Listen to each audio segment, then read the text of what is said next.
21 June 2025 তাৰিখে 11 সংখ্যক আন্তঃৰাষ্ট্ৰীয় যোগ দিৱসৰ উদযাপনত অংশীদাৰ হ'বলৈ পাই মই গৌৰৱ আৰু বিনয়ৰ অনুভৱ কৰিছোঁ।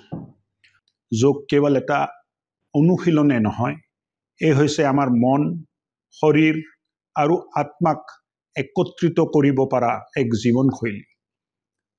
আমাৰ মাননীয় প্ৰধানমন্ত্ৰীয়ে কোৱাৰ দৰে এই হৈছে আমাৰ প্ৰাচীন পৰম্পৰাৰ এক বিশ্ব মানৱ জাতিক দিয়া অমূল্য উপহাৰ।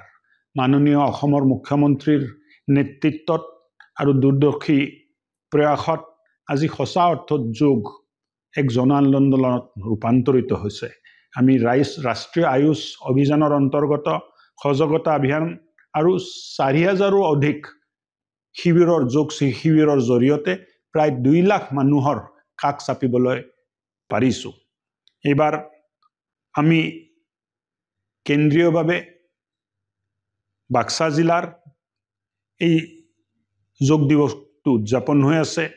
ৰাজ্যিক পৰ্যায়ত উদযাপনৰ বাবে আমি বাক্সা জিলাৰ শালবাৰী নিৰিবিলি পৰিৱেশক বাছি লৈছোঁ।